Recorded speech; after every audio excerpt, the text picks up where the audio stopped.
Some books you can't put down, but this one you'll have to. Because Betty by Tiffany McDaniel doesn't just ask you to read it, it asks you to sit with it, to breathe through it, to carry it like a bruise that turns into a scar that you almost start to admire. If you ever read a story that felt so lived in that it didn't feel like the writer wrote it, it felt like they remembered it, that's this book. We meet Betty Carpenter, a Cherokee girl growing up in rural Ohio, and she is the lens, the observer, the writer, the keeper of the family ghosts. She's surrounded by beauty and horror in equal measure. A father who fills her world with myth and magic. A mother who's haunted by pain. Siblings who are all trying to survive the same house but in very different ways. And Betty, she's not just watching, she's holding the center. She's the one who catches the pieces when everyone else starts to crack. What makes this book devastating is how silence works in it. Silence becomes a character. It's the weight that keeps the truth buried under the floorboards, under the skin.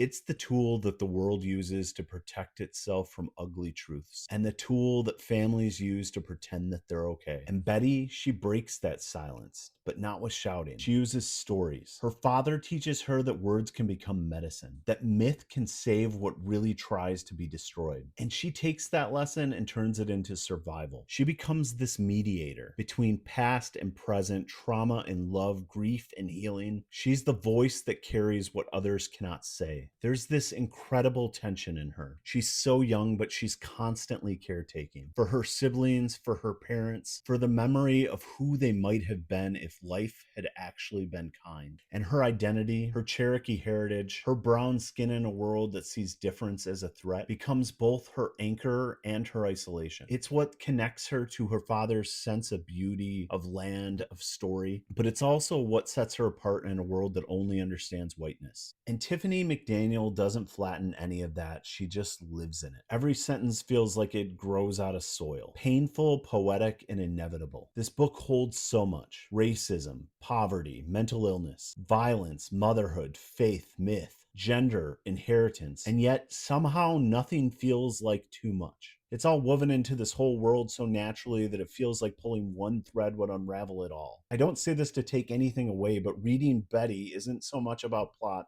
It's about witnessing. It's about what happens when a girl refuses to let her family's story die in silence. You'll flinch, you'll pause, you'll close this book and stare at the ceiling because you'll need a minute. But that's kind of the point. You're supposed to need a minute. This is one of those novels that feels less like fiction and more like inheritance. Like the kind of story you don't just read, you remember. What's the last book that you absolutely loved, but you had to put down?